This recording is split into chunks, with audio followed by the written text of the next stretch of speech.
السلام علیکم ورحمۃ اللہ وبرکاتہ۔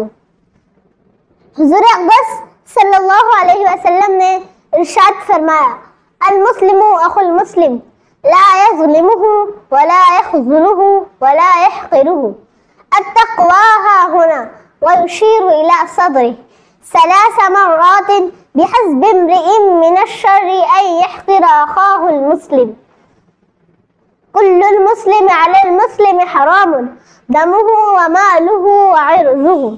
مسلمان کا بھائی ہے، وہ اس پر ظلم نہیں کرتا، اسے رسوا نہیں کرتا اور اسے حقیر نہیں سمجھتا۔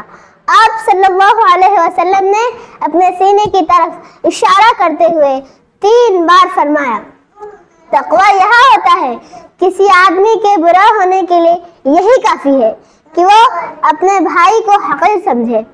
ہر مسلمان کا خون، مال اور اس کی عزت دوسرے مسلمان پر حرام ہے۔ خدا حافظ۔